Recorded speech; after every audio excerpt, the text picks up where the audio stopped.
Kerajaan Kutai diketahui sebagai kerajaan tertua yang ada di Indonesia. Maka tak heran jika sejarah kerajaan Kutai sangatlah penting. Berbicara tentang kerajaan Kutai Martadipura, satu tokoh yang paling dikenal adalah Mulawarman. Mulawarman adalah raja ketiga yang merupakan penerus dari sang ayah, yakni Aswawarman. Semasa pemerintahan Mulawarman, sejarah mencatat bahwa kerajaan Kutai mencapai zaman keemasannya dengan penuh stabilitas dari kehidupan sosial, politik hingga ekonomi. Selain dicatat sebagai kerajaan tertua di Indonesia, kerajaan tersebut juga dicatat sebagai kerajaan Hindu tertua di Indonesia. Namun, kerajaan tersebut mengalami transisi pada masa pemerintahannya dari kerajaan Kutai Mulawarman yang merupakan kerajaan Hindu menjadi Kutai Kartanegara yang merupakan kesultanan Islam. Kutai Martadipura disebut-sebut sebagai kerajaan tertua di Indonesia setidaknya berdasarkan bukti-bukti atau prasasti sejarah yang ditemukan. Kerajaan ini berbeda dengan kerajaan Kutai Kartanegara meskipun diperkirakan eksis di periode yang sama dan nantinya menjadi satu. Dalam buku Mengenal Kerajaan-Kerajaan Nusantara tahun 2009, Denny Prasetyo menerangkan bahwa lokasi kerajaan Kutai Martadipura terletak di hulu Sungai Mahakam, Muara Kaman, kini termasuk Kabupaten Kutai Kartanegara, Kalimantan Timur. Kerajaan bercorak Hindu ini didirikan oleh Kunduga yang sebelumnya merupakan kepala adat sekaligus pemuka agama di Kalimantan Timur. Di sana, Kunduga menyebarkan agama hingga akhirnya mendirikan kerajaan pada sekitar tahun 400 Masehi atau abad ketiga.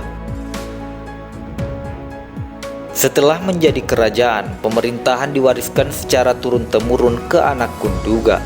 Penerus Kunduga adalah Asmawarman selaku anaknya, kemudian dilanjutkan oleh Mulawarman yang merupakan cucunya.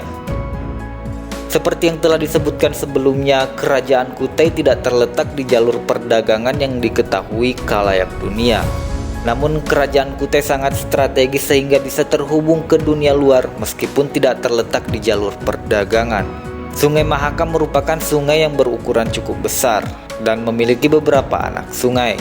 Lokasi pertemuan antara Sungai Mahakam dengan anak-anak sungainya diperkirakan merupakan letak Muara Kaman di masa lampau. Sungai Kaman dengan ukurannya yang cukup besar memungkinkan untuk dilayari dari pantai hingga masuk ke Muara Kaman. Maka dari itu bisa diperkirakan menjadi jalur perdagangan yang sangat strategis. Pendiri kerajaan Kutai adalah Kunduga yang kemudian dikenal dengan gelar Maharaja Kunduga Anumertadewawarman.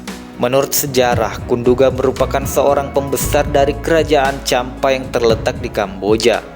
Pada masa pemerintahan Kunduga, belum ada sistem pemerintahan yang teratur dan sistematis. Setelah masa pemerintahan Kunduga, pemerintahan kerajaan Kutai dilanjutkan oleh anak Kunduga yang bernama Aswawarman. Aswawarman merupakan seorang raja yang pandai mengatur sistem pemerintahan, sehingga diberi gelar Wangsakerta yang artinya pembentuk keluarga raja. Selain itu, Aswawarman juga diketahui sebagai raja Kutai pertama yang menganut agama Hindu. Sebab Kunduga belum menganut agama Hindu pada masa pemerintahannya. Dia kini hanya berperan sebagai kepala suku. Setelah masa pemerintahan Aswawarman selesai, pemerintahan kerajaan Kutai kemudian dilanjutkan oleh anak sulungnya yang bernama Mulawarman. Mulawarman dikenal sebagai raja Kutai yang membawa kerajaan tersebut pada masa kejayaannya. Bahkan beberapa sejarawan menganggap bahwa Mulawarman adalah pendiri kerajaan Kutai karena ia mampu membawa stabilitas pada kerajaan tersebut. Kemajuan perekonomiannya tidak berhenti hanya sampai di situ saja. Bahkan diperkirakan kerajaan Kutai telah menjalin hubungan perdagangan internasional yang cukup besar. Para saudagar yang melewati jalur perdagangan internasional diperkirakan kerap singgah terlebih dahulu di kerajaan Kutai. Inilah salah satu alasan kenapa kerajaan Kutai mengalami kemajuan perekonomian yang pesat hingga mencapai masa kejayaannya. Tak hanya itu, kejayaan ini juga terlihat dari adanya golongan terdidik yang terdiri dari kasta ksatria dan brahmana. Golongan tersebut kemungkinan besar telah berlayar ke India atau pusat-pusat penyebaran agama Hindu di wilayah Asia Tenggara. Kondisi kerajaan Kutai setelah masa pemerintahan Mula Warman tidak menunjukkan tanda-tanda yang jelas. Kerajaan Kutai Martadipura kemudian runtuh setelah berhasil ditaklukkan oleh Kesultanan Kutai yang memeluk agama Islam. Pada tahun 1635, Maharaja Dharma Setia yang merupakan pemimpin terakhir kerajaan Kutai tewas di tangan Pangeran Sinumpanji Mendapa dari Kesultanan Kutai.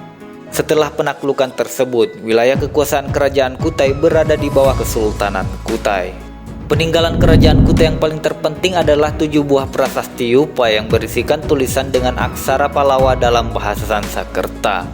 Yupa adalah tugu atau tiang batu dengan ukuran sekitar 1 meter yang ditanam di atas tanah. Pada permukaan tiang batu tersebut terukir prasasti kerajaan Kutai yang dianggap sebagai sumber tertulis tertua di Indonesia. Yupa sendiri memiliki 3 fungsi utama, yakni sebagai prasasti, tiang pengikat hewan dalam upacara keagamaan, dan lambang kebesaran raja.